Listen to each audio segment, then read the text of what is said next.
We're not called to do big things, all of us, but we're called to be that mustard seed. We're called to be, listen to me, in this pandemic, we can be so bored to death because our life is so boring inside our home. Can I say this to you?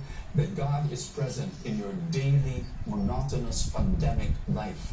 God is there in the cleaning and the washing and the cooking. God is there in that Zoom meeting where you are wearing a formal top and you're wearing shorts in the bottom. God is there in your online shopping. God is there when you're with your family and you've talked about everything that you can talk about and you no other topic to talk about, but God is there in your life. So number one, follow Jesus in your mustard seed moments. Number two, you need to shine and share Jesus in your mustard seed friendships.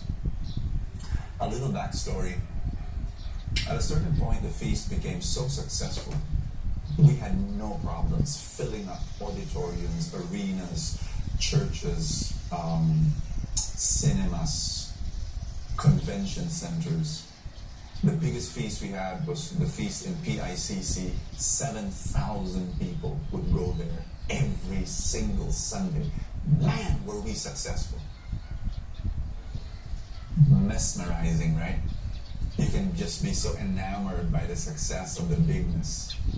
And then, in a snap, the pandemic happened. And God, I believe it is a God move where He brought the feast back to 40 years ago.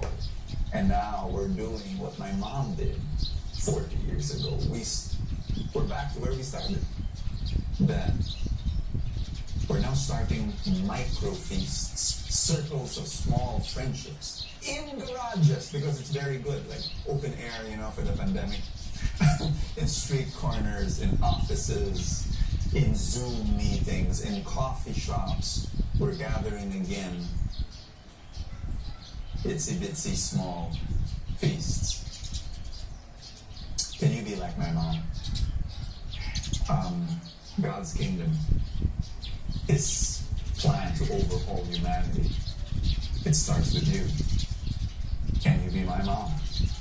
Can you start something? God doesn't care how small you are. God doesn't care what the background is. God doesn't care what sins you committed.